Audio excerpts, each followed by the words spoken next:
All right, what is going on, everyone? My name is Justin, but you can call me J Swag, and welcome to episode 2 of Sports Talk with Swag. In today's episode, we're kind of going to be covering a couple of topics again, like last time. We're going to be talking Super Bowl, we're going to be talking high school basketball, and a couple other things. But yeah, so give it a listen. Let me know what you think, as usual. If you have any comments or thoughts on what I talked about or any things that you want me to talk about in the future, any critiques, I am more than willing to listen to all of those. So, yeah, let me know. But without further ado, let's get straight into it. So, this past Sunday was Super Bowl 51. Assuming all of you guys watched it who are listening. But if not, I'll give you guys who haven't seen it a minute to pause this podcast and go watch the Super Bowl. And we're back. What a game, am I right? Anyways, so yeah, actually though, what a game that was. I'm sure, like I did, the rest of you were probably stunned with the outcome, especially for those of you who turned the game off early and either went to bed or left your party early. A lot of people turned the game off or pretty much said the game was over at halftime even, and didn't really give the Patriots any sort of a chance to come back and win this thing. But lo and behold, Tom Brady found a way and just marched his team right to his fifth Super Bowl ring, and what a way to do it. A couple of things I want to cover on this topic, so let's just get right into it. As much as the Patriots won Super Bowl 51, the Falcons also handed it to the Patriots on a gigantic, shiny silver platter. A lot of people, like I said earlier, just kind of were done with the game at halftime. At one point, the Falcons had a 25-point lead. That was the largest lead they had. It was 28-3 within, I think, the last 2 minutes of the third quarter. And they ended up losing the game, not scoring a single point after that. And the Patriots scored, 31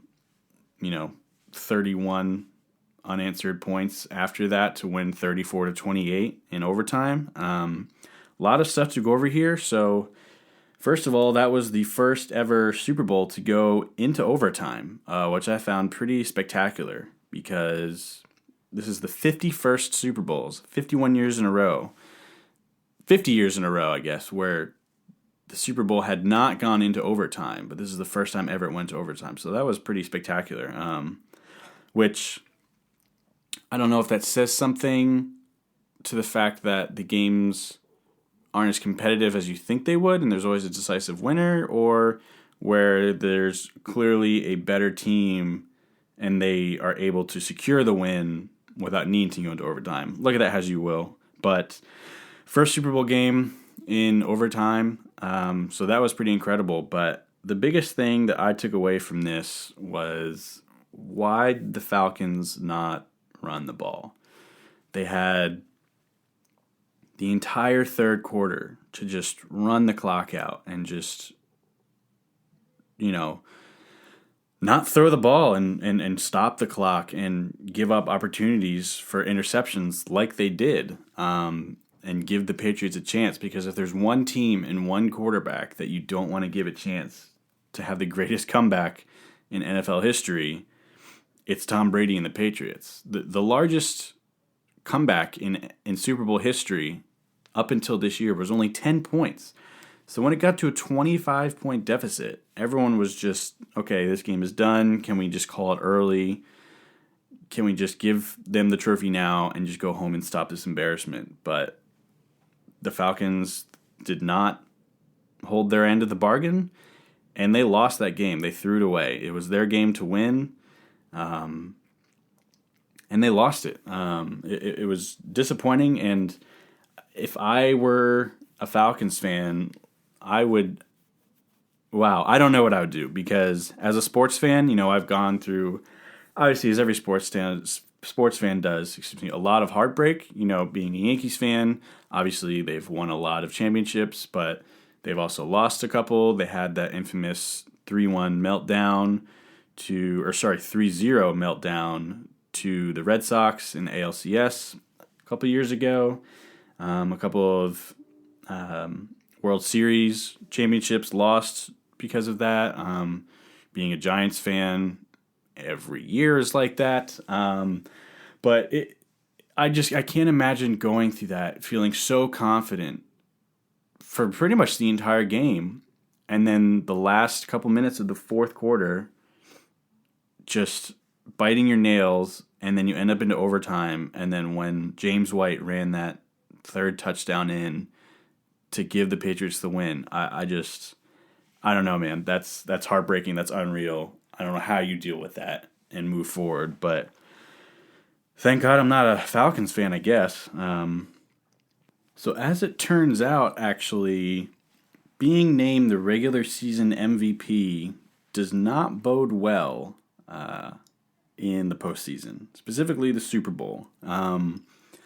No regular season NFL MVP since 1999 has gone on to win the Super Bowl. Let me just go through this list really quick with you. So last year, Cam Newton was MVP. He lost in Super Bowl 50 to the Broncos. Year before that, Aaron Rodgers was MVP. The Packers lost in the NFC title game. Year before that was Peyton Manning. The Broncos lost in the Super Bowl. 2012, Adrian Peterson won the MVP. Vikings lost in the wild card. 2011, Aaron Rodgers. The Packers lost in the divisional round. 2010, Tom Brady. Patriots lost in the divisional round. 2009 and 2008, Peyton Manning. Colts lost in the wild card and the Super Bowl. 2007, Tom Brady. The Patriots lost in the Super Bowl. 2006, LaDainian Tomlinson. Chargers lost in the divisional round. 2005, Sean Alexander. The Seahawks lost in the Super Bowl. 2004 and 2003, Peyton Manning won. 2002, Rich Gannon. 2001, Kurt Warner. And 2000, Marshall Faulk. So being named the MVP of the NFL, obviously a very high honor and something that athletes strive to get, because it's obviously the highest award and honor you can get. But at the same time, if your team's doing well, you kind of, as a fan, hope that your team doesn't have a player who gets named MVP, because it doesn't bode well in the end. And for the Falcons, it ended the same way, and the Falcons lost the Super Bowl.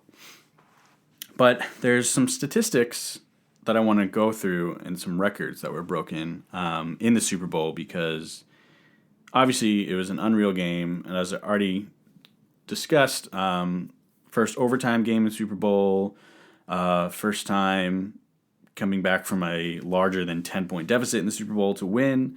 Let me just go through Tom Brady's stat line with you real quick from that game.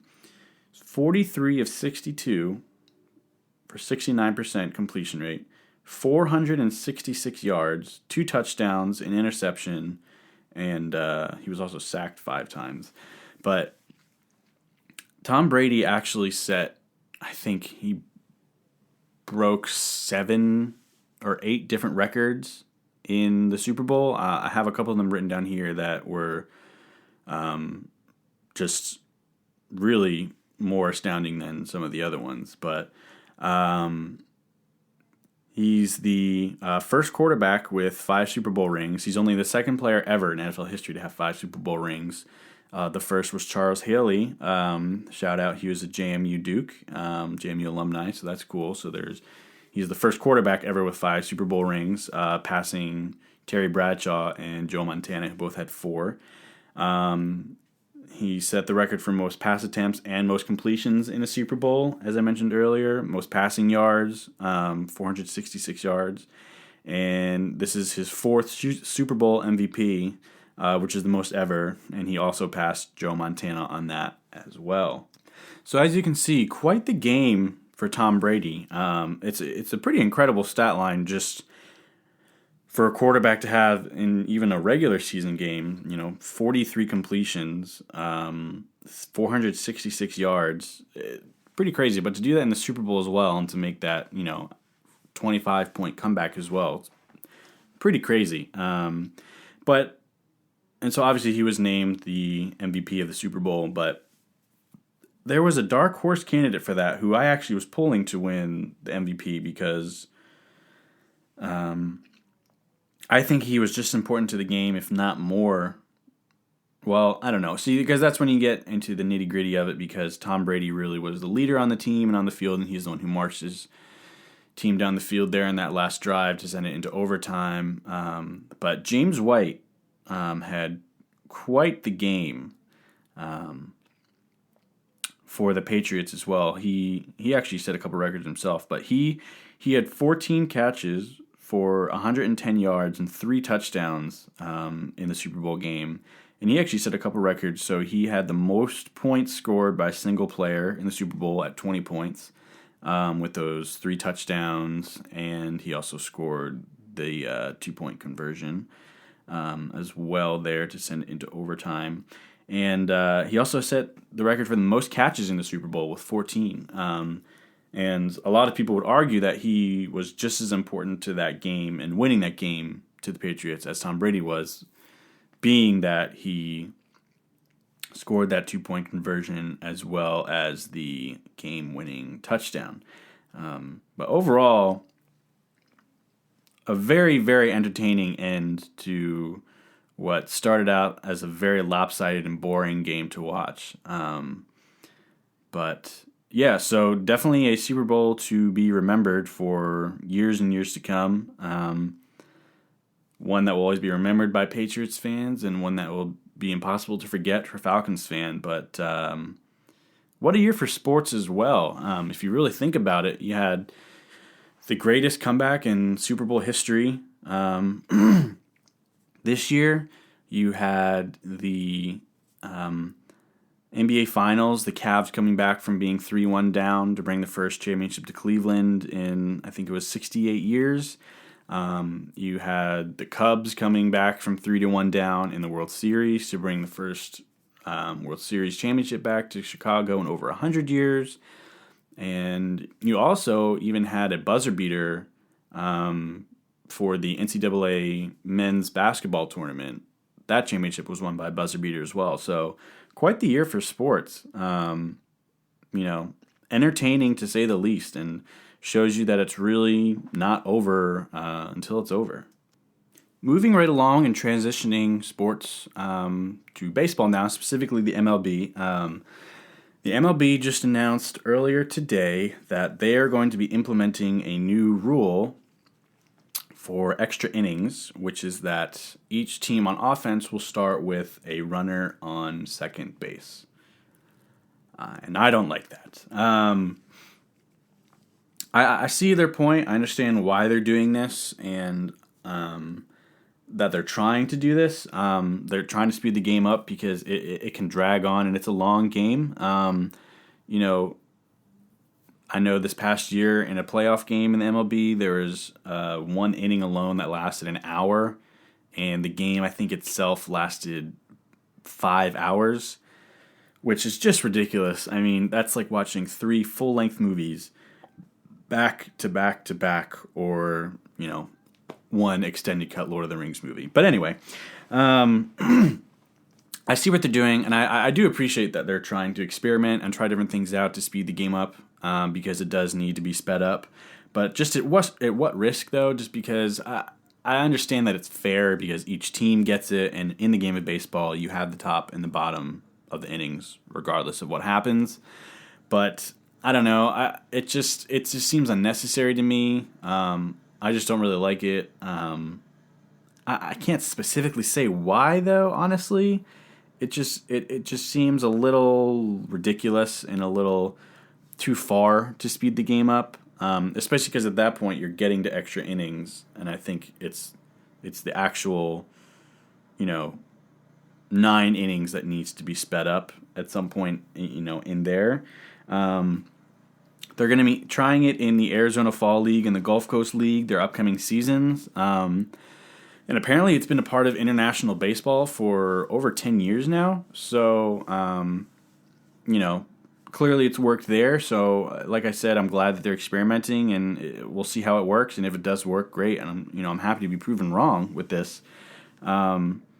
But yeah, and I'm just interested to see how it goes. I'm interested in your guys' thoughts as well. What do you think about this? Do you think this is a smart way to try to speed baseball up, or not so much? Like I said, I'm not a huge fan of it, but because I know there are some other rule changes that they talked about. For instance, not actually having to throw 4 pitches for an intentional walk. I'm not exactly sure how they would change that. I guess maybe the catcher would do the same signal for the intentional walk, but you would just have to throw 1 pitch. But, I was talking with my dad about that the other day, and we were kind of going back and forth on that because what's interesting is when you do throw those 4 pitches to intentionally walk someone, sometimes the pitcher's not really paying attention or is just kind of out of their groove, and, the hitter is kind of just like, well, you're not really throwing these out of the zone, so I'm going to take a swing. And we've seen time and time again,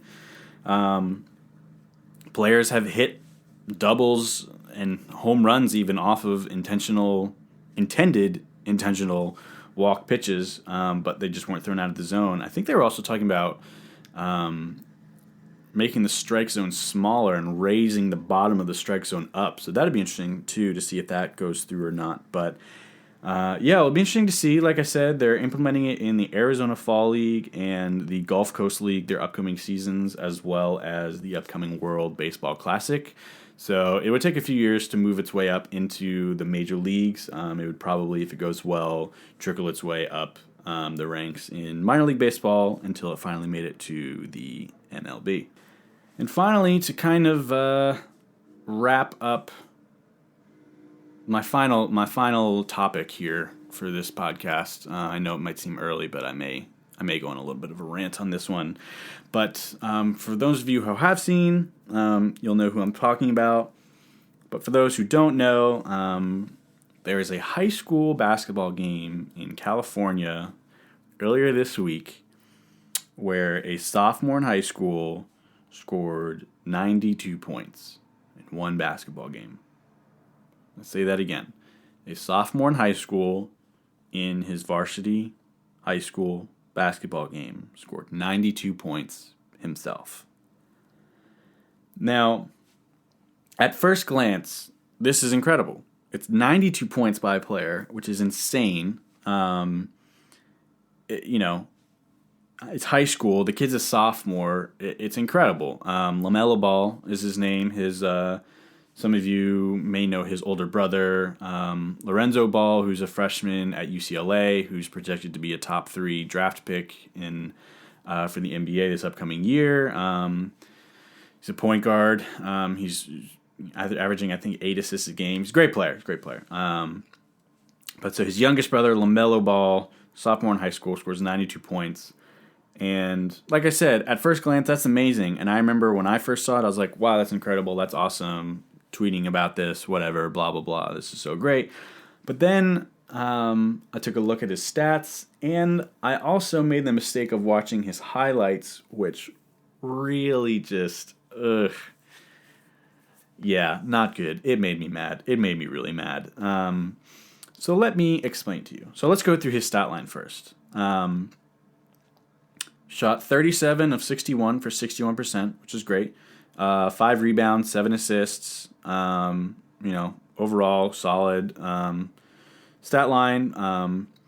But then when you start to look more, he was 7 of 22 from 3-point range. Not too great, a little under 33%, which isn't terrible for 3-pointers. But I mean, when you're taking 22 threes in a game and you only make 7, maybe you should stop shooting threes.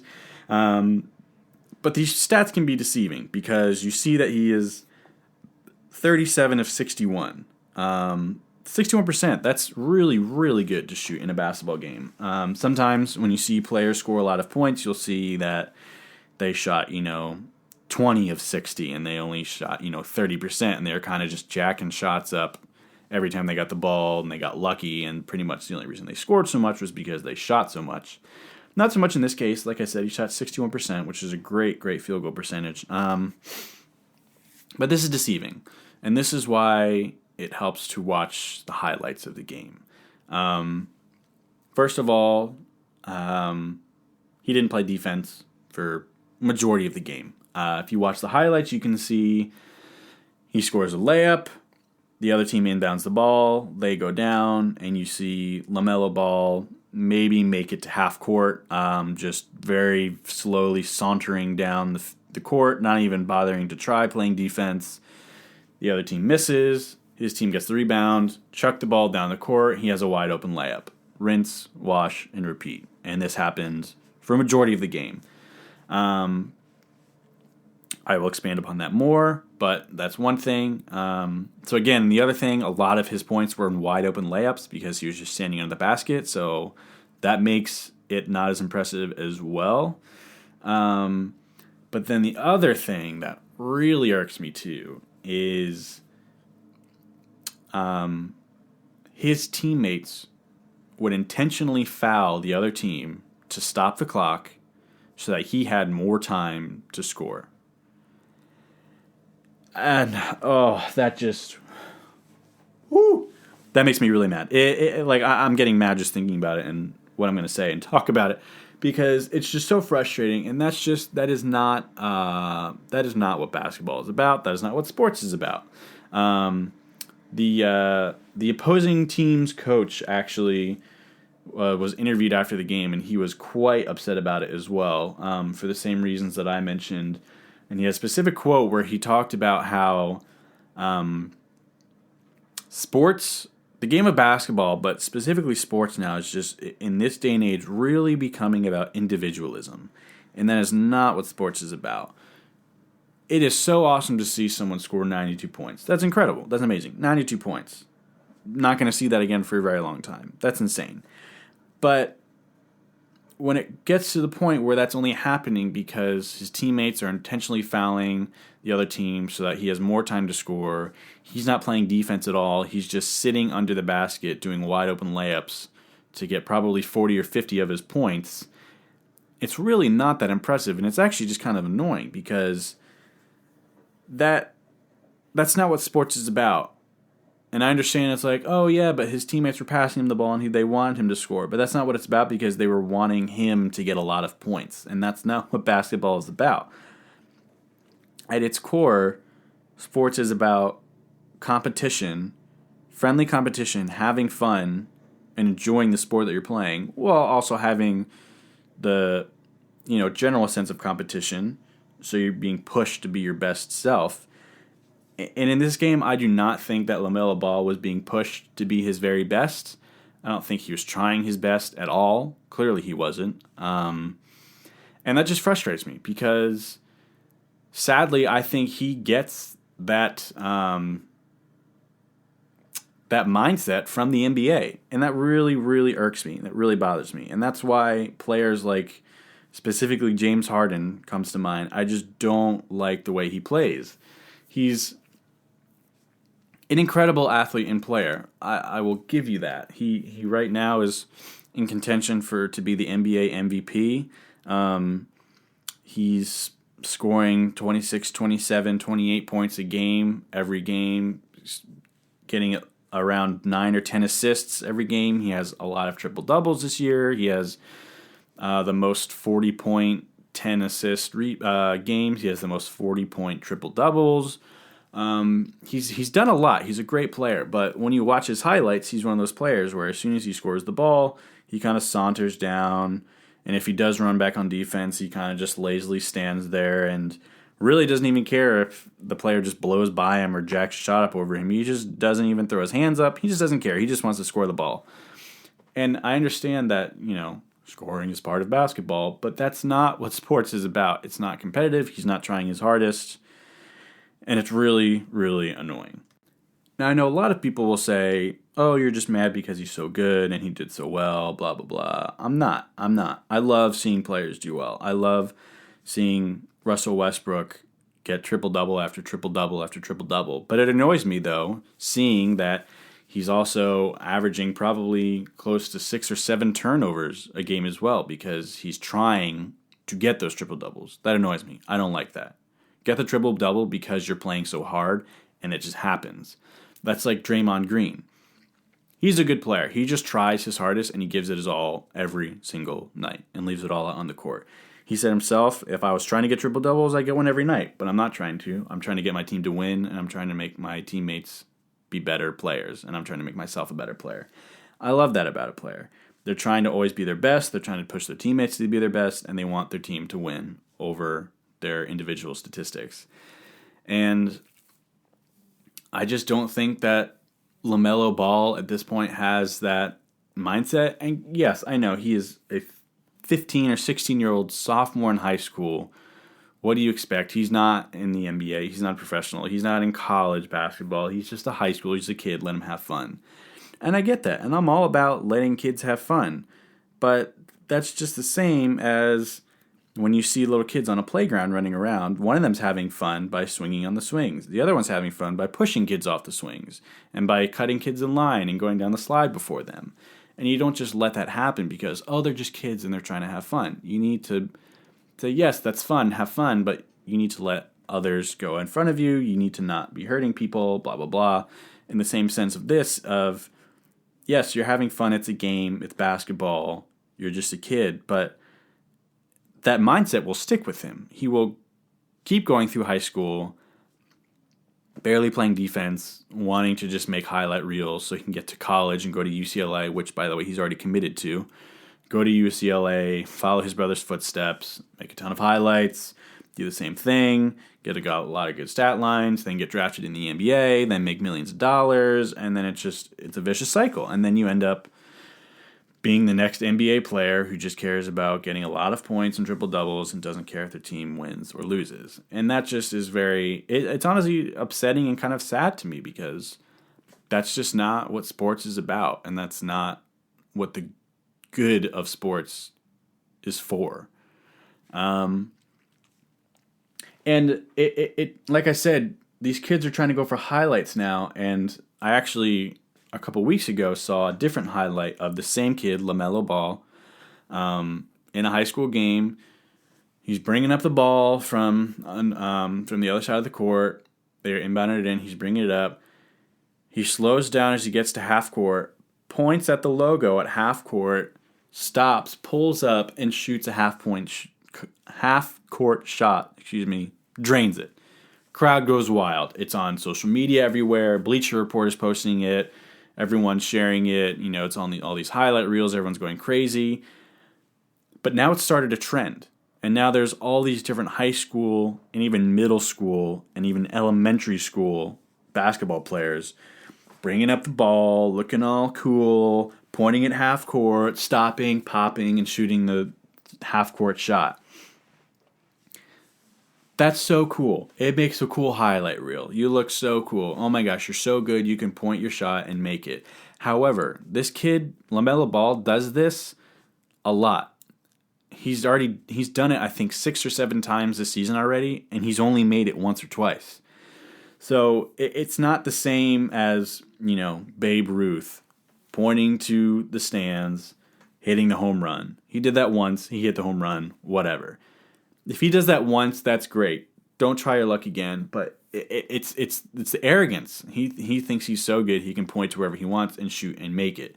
If you're going to make it 100% of the time and never ever miss, fine. Go ahead and keep doing it because you have the skills to back it up.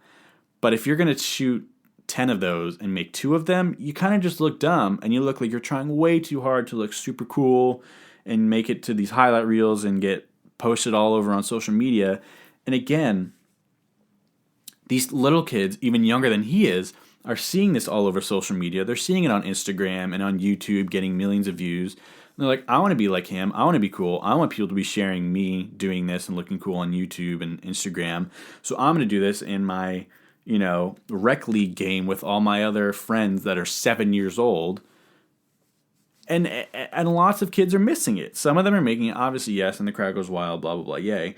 But it's encouraging, again, it's encouraging not what sports are supposed to be.